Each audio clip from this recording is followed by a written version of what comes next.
इस वीडियो में एंगुलर के लाइफ साइकिल हुक के बारे में डिटेल में डिस्कस करेंगे। दोस्तों क्या होता है कि कंपोनेंट एंगुलर में आपको मालूम है कि जो यूआई ब्लॉक है, ओके, जिसको आप रीयूज कर सकते हैं उसको कंपोनेंट बोलते हैं। तो कंपोनेंट का एक लाइफ साइकिल होता है। लाइफ साइकिल इट मीन्स कि अगर कंपोनेंट इनिशियलाइज होगा, डिस्ट्रॉय होगा और वेरियस चेंजेस हो रहे होते हैं, तो उन सारे इवेंट पे आप जो है एक फंक्शन मिल जाता है, वो फंक्शन कॉल करवा सकते हैं और कुछ जो भी फंक्शनलिटी है, जो भी कोड है वो एग्जीक्यूट करवा सकते हैं। ऐसा ही हुआ जैसे मान लीजिए कि इनपुट है, जब हम क्लिक करते हैं तो आप एक कॉल बैक फायर करवा सकते हैं, राइट, और उस पर कुछ फंक्शनलिटी कर सकते हैं। माउस होवर हुआ, राइट, अगर हम माउस लेकर जाएंगे, लीव करेंगे और मे बी क्लिक करेंगे या फिर टाइप करेंगे, तो ये सारे इवेंट आपको मालूम होगा HTML के इवेंट हैं। कुछ उसी प्रकार से यहाँ पर भी होता है और यहाँ पे इसको लाइफ साइकिल हुक बोलते हैं। लाइफ साइकिल हुक क्या होता है दोस्तों कि मैं बताया कि जैसे कंपोनेंट इनिशियलाइज होगा, डिस्ट्रॉय होगा और अंदर में और भी चीज़ें हो रहे होते हैं, जैसे कि चाइल्ड कंपोनेंट यूज कर रहे हैं तो चाइल्ड कंपोनेंट भी इनिशियलाइज होगा, राइट, और फिर चेंज डिटेक्शन होगा। मतलब अगर वेरिएबल का वैल्यू चेंज हो गया तो उसको यूआई में भी रेंडर करवाना, एंगुलर इंटरनली ये सारे चीज़ों को मैनेज करता है। तो दोस्तों क्या होता है कि ये सारे इवेंट पे आपको एक मेथड मिल जाता है जो कि कुछ फंक्शनलिटी आप कर सकते हैं। अब सपोज दैट मेथड मिल गया तो उस मेथड पे आप क्या करवा सकते हैं, जैसे कलर चेंज कर दिए। ऐसे जनरली नहीं करते हैं but just for the example मैं बता रहा हूँ। लेट्स से कि आप कलर चेंज कर रहे हैं, कुछ कंटेंट को आप मैनिपुलेट कर रहे हैं, तो किसी भी टाइप के फंक्शनलिटी कर सकते हैं। ओके, तो उसको डिटेल में समझते हैं वन बाय वन कौन कौन से ये लाइफ साइकिल मेथड्स हैं और कब ट्रिगर होते हैं और कब यूज करते हैं। ओके, तो दोस्तों क्या होता है, सबसे पहला जो लाइफ साइकिल का जो मेथड है वो है एनजी ऑन चेंज। ओके, किसी भी क्लास कंपोनेंट में ऑब्वियस सी बात है, यहाँ पे क्लास ही होता है। तो एंगुलर में जब कंपोनेंट होता है तो सबसे पहला मेथड जो बाय डिफ़ॉल्ट एग्जीक्यूट होता है वो वो है यहाँ पे कंस्ट्रक्टर। दोस्तों कंस्ट्रक्टर बाय डिफ़ॉल्ट ये कॉल होगा। क्यों? क्योंकि ये क्लास का प्रॉपर्टी है, किसी एंगुलर का लाइफ साइकिल मेथड नहीं है, ये क्लास का प्रॉपर्टी है, इसीलिए सबसे पहले होगा। ओके, सबसे पहले कॉल होगा कंस्ट्रक्टर। ये अगेन ये लाइफ साइकिल के अंतर्गत नहीं आता है, एंगुलर के लाइफ साइकिल मेथड के अंतर्गत। उसके बाद दूसरा आ जाता है दोस्तों एनजी ऑन चेंज। उसके बाद कंस्ट्रक्टर के बाद कोई मेथड है जो कॉल होता है वो है NG on change. NG on change तब कॉल होगा जब इनपुट प्रॉपर्टी हम लोग यूज कर रहे हैं, जैसे एट द रेट इनपुट।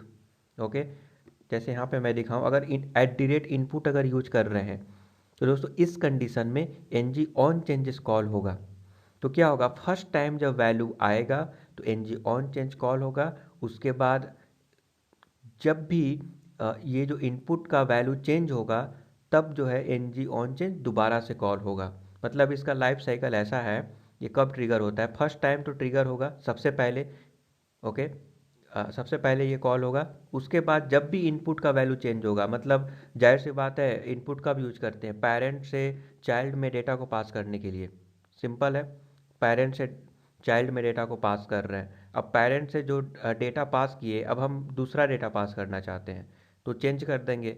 तो अगर हम डिफरेंट वैल्यू को असाइन कर दिए तो डिफरेंट वैल्यू फिर कुछ समय बाद पास हो जाएगा। तो सेकेंड टाइम जब पास होगा दोस्तों तो एनजी ऑन चेंज फिर से ट्रिगर हो जाएगा। ओके, ये डिपेंड करता है कि क्या आप वैल्यू इनपुट प्रॉपर्टी से आप प्राप्त कर रहे हैं। इसमें कन्फ्यूजन आपको नहीं होना चाहिए।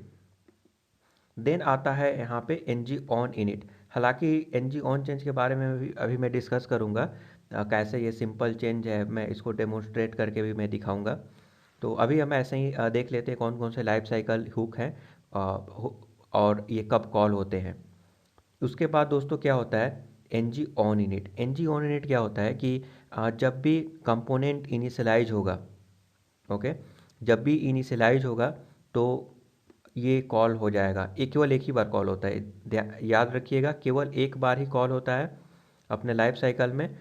और तब ये कॉल होता है जब इनिशियलाइज होता है आपका कंपोनेंट। इनिशियलाइज का मतलब सपोज दैट हमारा ये कंपोनेंट है, कंपोनेंट में मान लीजिए कि HTML ये टेम्पलेट है, टेम्पलेट में H1 टैग है, ठीक है, H1 क्लोज हुआ, और मे भी फॉर्म हो सकता है, कुछ भी XYZ कुछ भी हो सकता है। तो जब ये रेंडरिंग स्टार्ट हो जाता है, जब इनिशियलाइजेशन स्टार्ट हो जाता है, तब ये ट्रिगर होता है।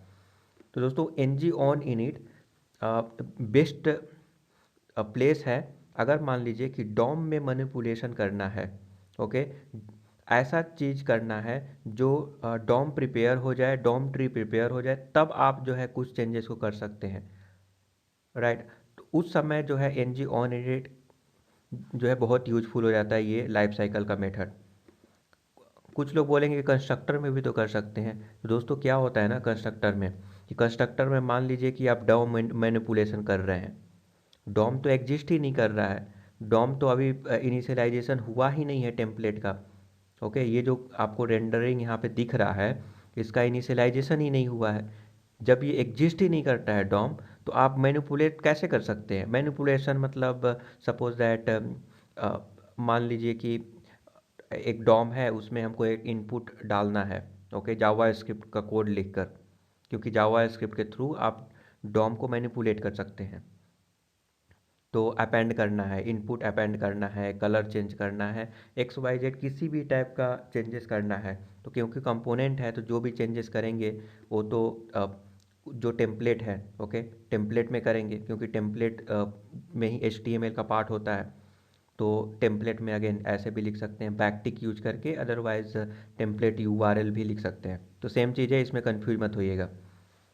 तो दोस्तों क्या हो रहा है यहाँ पे ng on init में, कि जब भी इनिशियलाइज हो जाता है, डॉम ट्री प्रिपेयर हो जाता है, तब जो है आप कुछ फंक्शनलिटी यहाँ पे कर सकते हैं। ये बेस्ट प्लेस होता है, कंस्ट्रक्टर बेस्ट प्लेस नहीं होता है।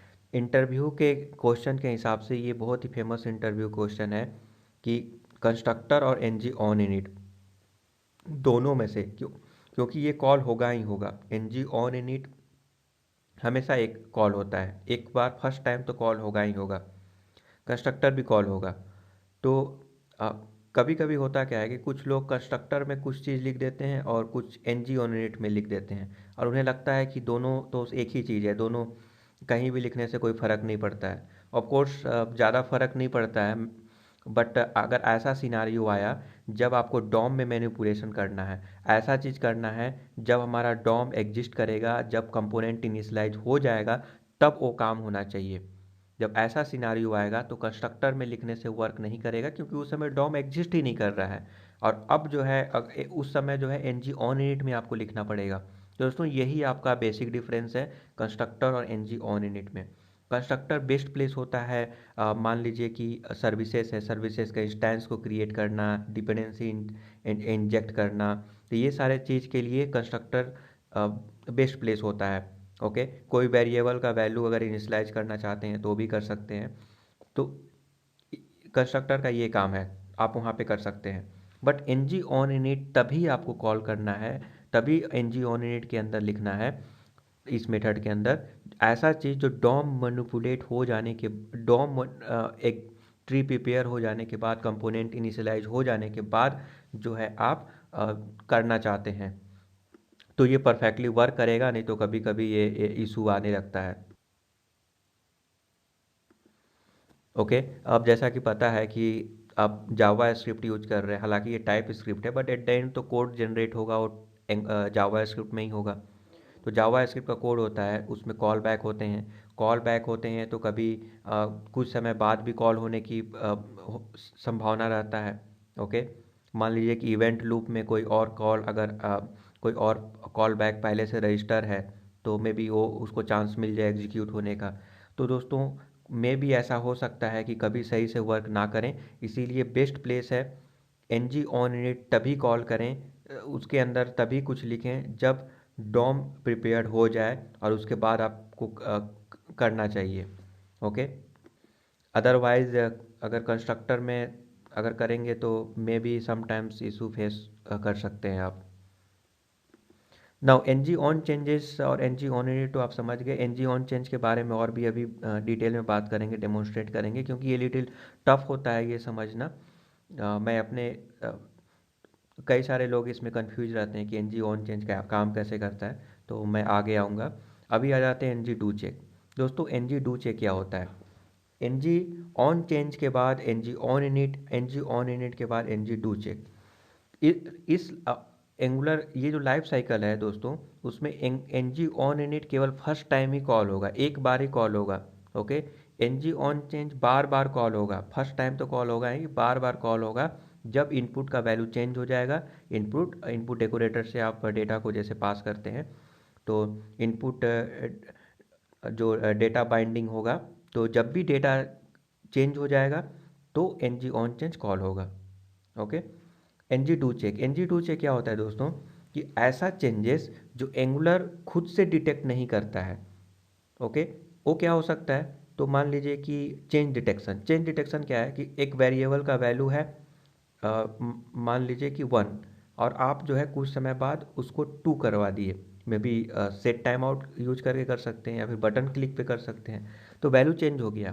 तो जब वैल्यू चेंज हो गया तो उस इवेंट उसको बोलते हैं चेंज डिटेक्शन, क्योंकि एंगुलर उस चेंजेस को डिटेक्ट करेगा और जहाँ जहाँ वो वेरिएबल यूज हुआ है वहाँ वहाँ उसको जो है बाइंड करेगा। मतलब सिंपल सी बात है, कंपोनेंट है तो अ, यहाँ पे तो करेगा ही हर जगह। सीपीटी, सपोज सीपीटी एक वेरिएबल है, पहले 0 था 1 हो गया, तो दोस्तों हर जगह 1 ही मिलेगा, ये तो होगा ही। उसके साथ साथ जो टेम्पलेट है आपका, टेम्पलेट में भी डेटा बाउंड हो जाएगा, बाइंड हो जाएगा। बाइंड हो जाएगा मतलब वो लेटेस्ट डेटा रेंडर हो जाएगा। ऐसा इसलिए होता है कि चेंज डिटेक्शन काम करता है, एंगुलर बिहाइंड द सीन जो है चेंजेस को डिटेक्ट करता है और उसको रेंडर करता है। ओके। उसको हम एक और एग्जांपल से समझते हैं कि मान लीजिए कि आपके पास एक H T M L code, vanilla Java script H T M L C S S का आप पहले करते होंगे। ओके, कोड है। तो दोस्तों वहाँ पे क्या होता है कि अगर किसी भी वेरिएबल, किसी भी, अगेन डॉम मैनिपुलेशन आप जावा स्क्रिप्ट से कर सकते हैं। तो आप चाहते हैं कि किसी का वैल्यू हमको चेंज करना पड़े, तो आप कैसे करेंगे? तो अगर करना चाहते हैं तो उसमें आपको अपेंड करना पड़ेगा या dot H T M L use करना पड़ेगा। ओके। तो मतलब ये कि आपको करना पड़ेगा तभी होगा, नहीं तो नहीं होगा। ओके। अगर मान लीजिए वेरिएबल का वैल्यू 0 to 1 हो गया, तो आपको यहाँ पे लिखना पड़ेगा document dot gate element by ID, जो सिलेक्टर यूज करते हैं सिलेक्टर यूज करेंगे। देन वहाँ पे वो जो वैल्यू पहले से जो पहले डिस्प्ले था उसको रिमूव करके नया वाला वैल्यू को अपेंड करेंगे या फिर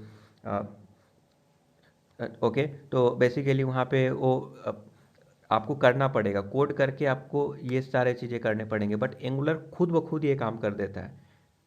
तो जब ये करेगा, तो जब चेंज डिटेक्शन होगा, मतलब चेंजेस को डिटेक्ट करेगा और बिहाइंड द सीन ये सारे वर्क करेगा, तो उस इवेंट पे N G do check call होगा।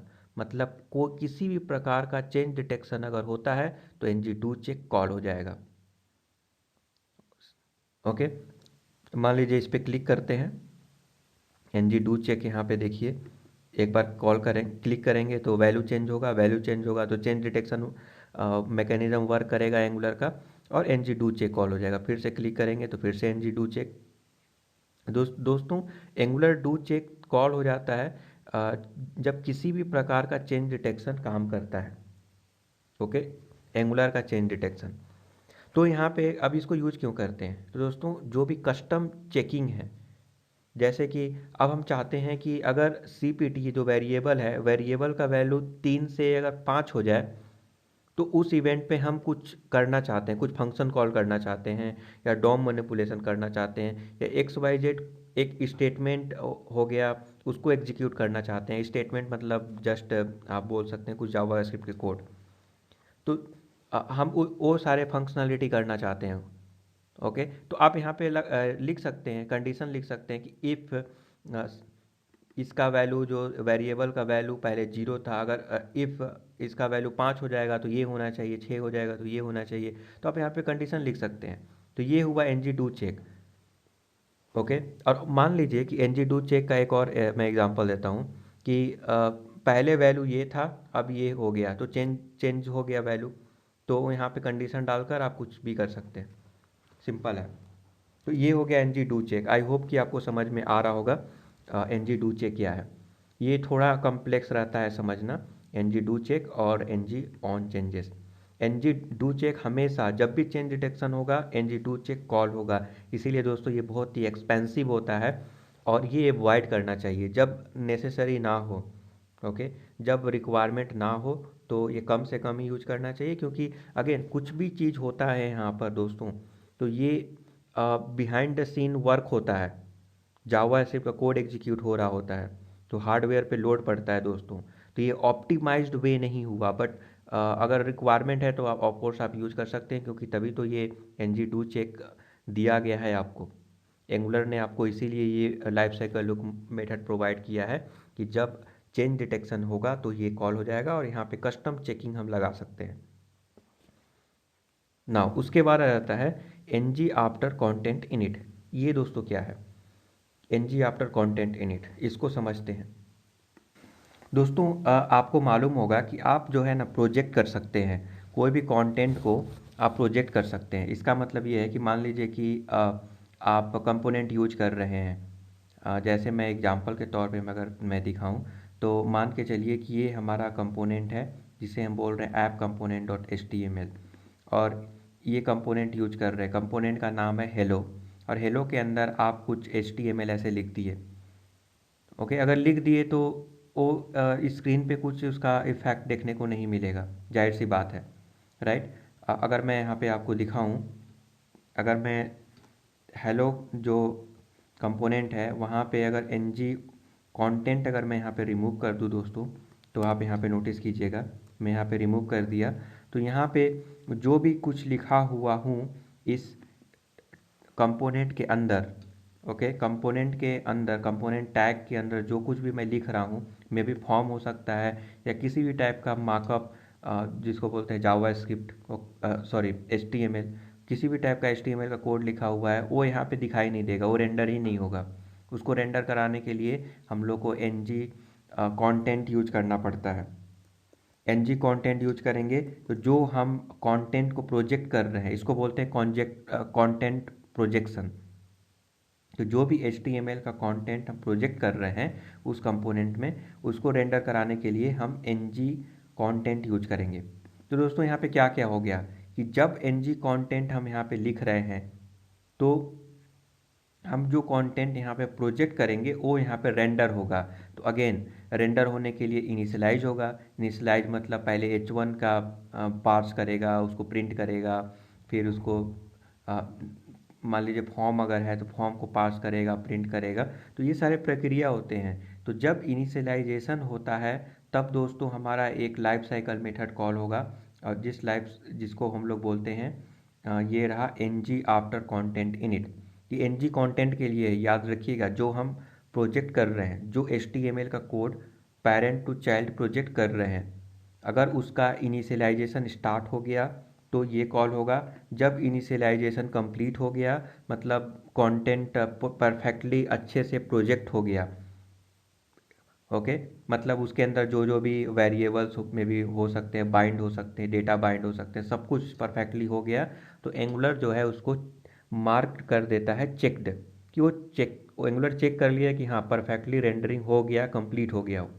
तो जब रेंडरिंग कंप्लीट हो जाएगा, मतलब सिंपल है, कहने का मतलब ये है दोस्तों कि ये जो H1 टैग है, H1 से स्टार्ट हुआ, ये प्रिंट हुआ और ये क्लोज हो गया। तो क्लोज हो गया तो रेंडरिंग हो गया परफेक्टली।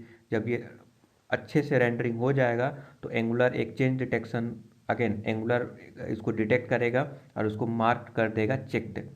तो उसको हम लोग बोलते हैं एनजी आफ्टर कंटेंट चेक्ड।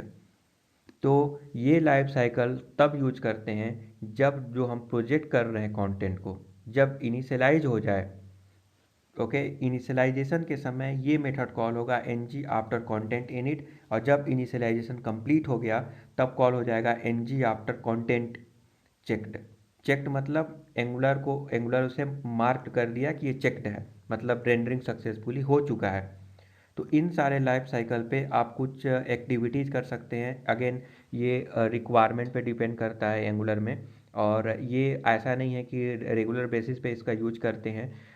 मैं अगर रियल लाइफ एग्जांपल कुछ बताऊं तो दोस्तों वेरियस आप थर्ड पार्टी लाइब्रेरी यूज कर रहे होते हैं, तो वहाँ पे आपको ये सारे चीज़ यूज करने की आवश्यकता होता है, या फिर आप एज अ रिक्वायरमेंट आप बना रहे हैं।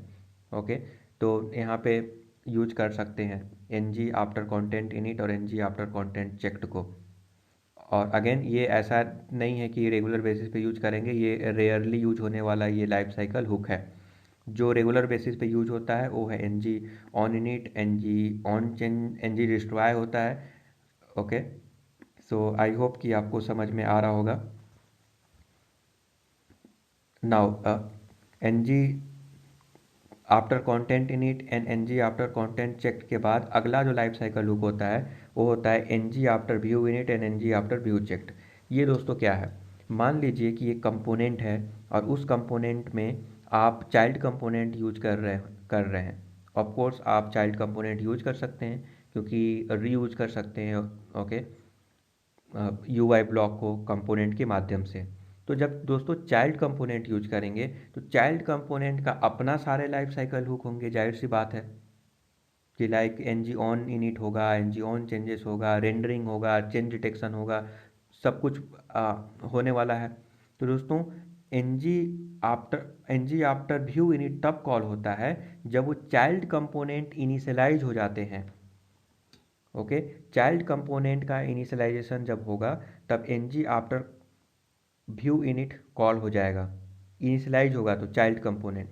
अब चाइल्ड के अंदर का जितना भी प्रोसेस है जब वो कंप्लीट हो गया, जब रेंडरिंग हो गया परफेक्टली, एवरीथिंग इज फाइन, मतलब जो भी यूआई ब्लॉक रेंडर होना चाहिए था वो हो गया, तब जो है एंगुलर उसे मार्क कर देता है चेक्ड। जब एंगुलर चेक्ड मार्क करेगा दोस्तों तो N G after view checked call हो जाएगा। ओके, मतलब जो भी रेंडरिंग करना था वो कर दिया, जो भी उसका जाहिर सी बात है जो चाइल्ड कंपोनेंट यूज कर रहे हैं तो किसी न किसी पर्पस के लिए यूज कर रहे होंगे। तो पर्पस में भी ये हो सकता है कि हम जो है एक बटन यूज कर रहे हैं। ओके, बटन एक कंपोनेंट बना दिए उस बटन को, या मे भी फॉर्म, लेट से फॉर्म, एक फॉर्म यूज कर रहे हैं एज अ चाइल्ड कंपोनेंट। जहाँ भी वो फॉर्म चाहिए चाइल्ड कंपोनेंट, वो कंपोनेंट यूज कर लिए। ओके, तो इस कंडीशन में क्या होगा, जब फॉर्म सक्सेसफुली रेंडर हो जाएगा, सब कुछ फाइन हो, सब कुछ सही हो जाएगा, तब एंगुलर उसे मार्क कर देगा चेक्ड। जब एंगुलर चेक्ड मार्क कर जाएगा तो ये उस जगह पे आप कुछ फंक्शनैलिटी कर सकते हैं, कुछ इस लाइफ साइकिल में आप कुछ भी में भी फंक्शन को कॉल कर दिए, कोई स्टेटमेंट एग्जीक्यूट करा दिए, तो कुछ भी करा सकते हैं। ये अगेन प्रोजेक्ट के रिक्वायरमेंट पे डिपेंड करता है। ये ज़्यादा रेयरली यूज नहीं होता है, बट हाँ बहुत सारे मैं देखा हूँ एज अ एंगुलर डेवलपर, कई सारे लाइब्रेरी में ये सारे मेथड में कभी कभी कभी मुझे कुछ चीज़ें करना होता है। देन आ जाता है दोस्तों एन जी ऑन डिस्ट्रॉय।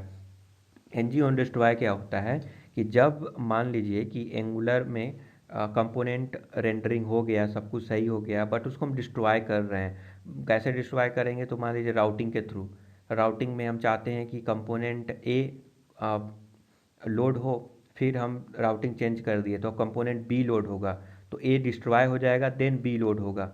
तो जब डिस्ट्रॉय होता है तो डिस्ट्रॉय होने के समय जो है दोस्तों N G on destroy method call होता है। ओके, इसका यूज कहाँ पे है, एन जी ऑन डिस्ट्रॉय क्यों यूज करेंगे, मतलब लाइफ साइकिल तो समझ लिए कि चलो कंपोनेंट डिस्ट्रॉय हो रहा है, रिमूव हो रहा है डॉम से, तो हम जो है इस मेथड को एग्जीक्यूट करा देंगे। दोस्तों इसका यूज केस क्या है कि मेमोरी लीक को अवॉइड करता है। मतलब जो ज़्यादा यूज होता है दोस्तों, यहाँ पे जो मैक्सिमम टाइम यूज होता है वो है कि मेमोरी लीक। जैसे मेमोरी लीक क्या होता है कि सपोज दैट ऑब्जर्वेबल है, ऑब्जर्वेबल मतलब क्या, like a data stream, data like a stream, continuously आप डेटा प्राप्त कर रहे हैं विथ ऑब्जर्वेबल। तो यहाँ पे एक प्रॉब्लम हो सकता है कि हमारा कंपोनेंट एग्जिस्ट नहीं कर रहा है तब भी हमारा डेटा जो है अभी आ ही रहा है, कंटिन्यूसली ऐड हो रहा है मेमोरी में। तो कुछ समय बाद दोस्तों क्या होगा कि हमारा एंगुलर एप्लीकेशन स्लो हो जाएगा, क्योंकि मेमोरी जो है फुल होने लगेगा, कंटिन्यूसली डेटा लोड हो रहा है। ओके, वहाँ पे तो इसको बोलते हैं मेमोरी लीक। कंटिन्यूसली मेरा उस डेटा का अभी रिक्वायरमेंट ही नहीं है, कंपोनेंट एग्जिस्ट ही नहीं कर रहा है, फिर भी हम डेटा को लोड करा रहे हैं। और में भी ऐसा हो सकता है कि इवेंट लिसनर, मतलब क्लिक इवेंट, अब कंपोनेंट है ही नहीं, अभी अब अवेलेबल नहीं है, एग्जिस्ट ही नहीं कर रहा है, फिर भी वो ब्राउज़र में रजिस्टर कर दिए। ओके, ऐड इवेंट लिसनर जो बोलते हैं, इवेंट को रजिस्टर कर दिए कि वो इवेंट ट्रिगर होगा, जैसे बटन क्लिक होगा तो उस बटन क्लिक पे हम कुछ फंक्शनलिटी करेंगे। तो वो तो बटन अभी अवेलेबल ही नहीं है, वो कंपोनेंट ही नहीं है, तो बटन कहाँ से रहेगा, क्योंकि उस कंपोनेंट के अंदर ही बटन है। तो इस कंडीशन में क्या होगा कि लेकिन ब्राउज़र तो उसको अभी भी इसको स्टोर करके रखा है कहीं ना कहीं, कि जब कोई बंदा उस बटन पे क्लिक करेगा तब हम ये फंक्शन को एग्जीक्यूट कराएंगे। बात अलग है कि वो अभी एग्जिस्ट नहीं करता है वो कंपोनेंट। तो इस कंडीशन में क्या होगा कि हमारा एप्लीकेशन बहुत ही स्लो हो जाएगा, परफॉर्मेंस सही नहीं रहेगा।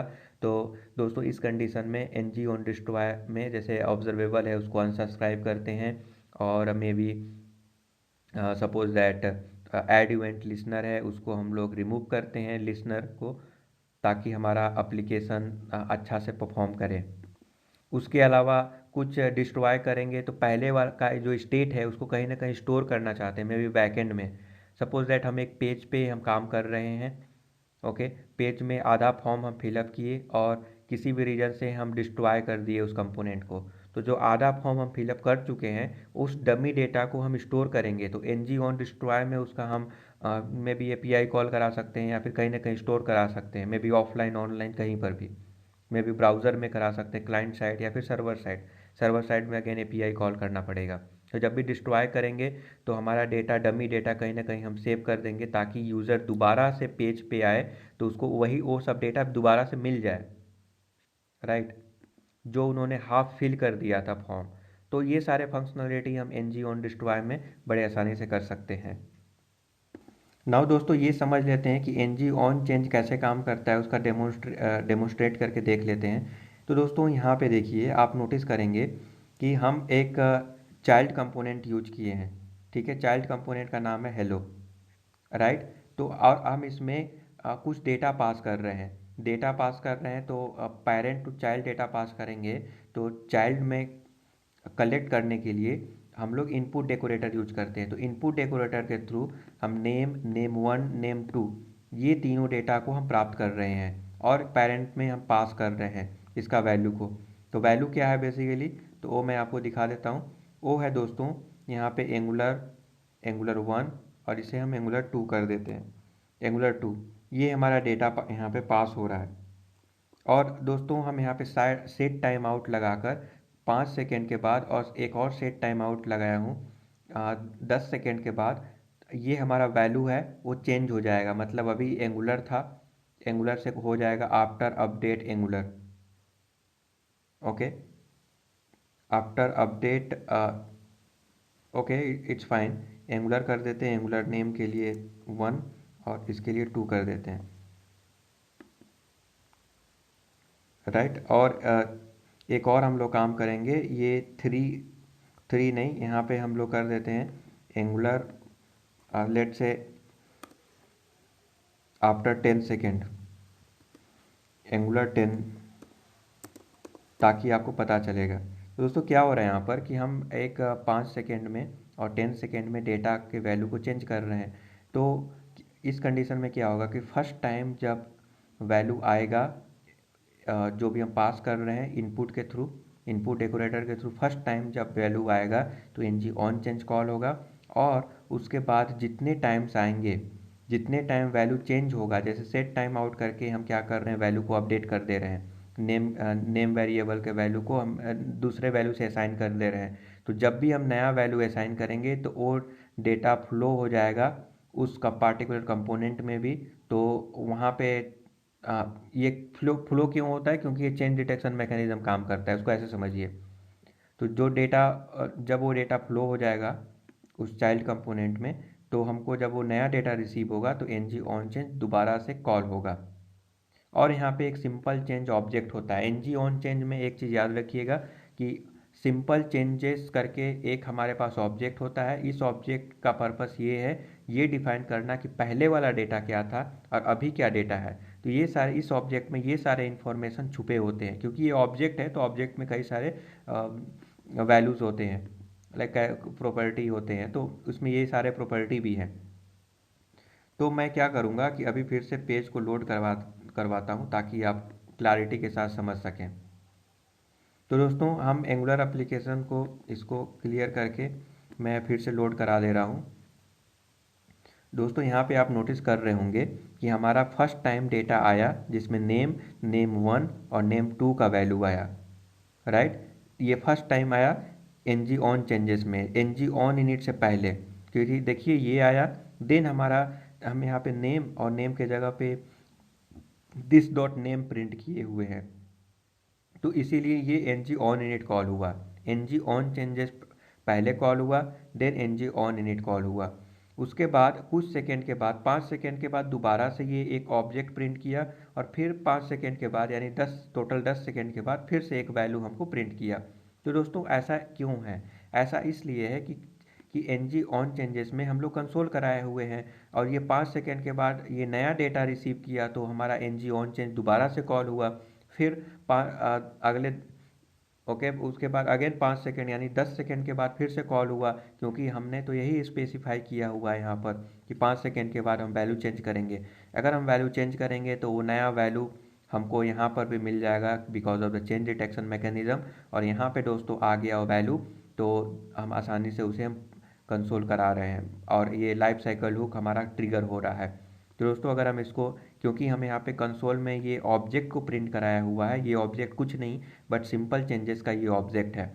तो अगर हम इसको एक्सपैंड करके इस ऑब्जेक्ट को हम लोग देखें तो आप नोटिस करेंगे कि नेम 1 और नेम 2 ये 3 डेटा पास हुआ है इनपुट के थ्रू, क्योंकि आप यहाँ पे नोटिस करेंगे नेम 1 नेम 2 3 इनपुट प्रॉपर्टी है यहाँ पे लिखे हुए हैं, तो तीनों के लिए इस ऑब्जेक्ट में वैल्यू अवेलेबल है। अब तीनों का क्या क्या वैल्यू है तो देख सकते हैं। अभी करंट वैल्यू है angular, first change true, previous value undefined. जाहिर सी बात है फर्स्ट टाइम जो वैल्यू था वो एंगुलर ही था। अगर हम यहाँ पे ऐप कंपोनेंट और टीएस में जाएंगे तो एंगुलर था, एंगुलर 1 एंगुलर 2 का कुछ इस प्रकार था, और उससे पहले वाला डेटा तो एग्जिस्ट नहीं कर रहा था क्योंकि फर्स्ट टाइम ये हमारा कॉल हुआ है। तो ये हमारा ऑब्जेक्ट प्रिंट हुआ है इस जगह पे।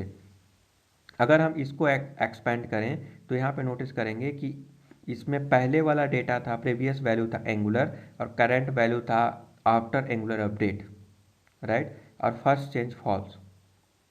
और इसमें क्या था, इसमें एक बार एक्सपेंड करके फर्स्ट चेंज ट्रू, मतलब फर्स्ट, ऑब्वियस सी बात है फर्स्ट टाइम ये चेंजेस हुआ और ये सेकेंड टाइम चेंजेस हुआ, मतलब जाहिर सी बात है वेरिएबल के वैल्यू को चेंज कर दिए, चेंज डिटेक्शन काम किया और वो डेटा पास हो गया चाइल्ड में भी।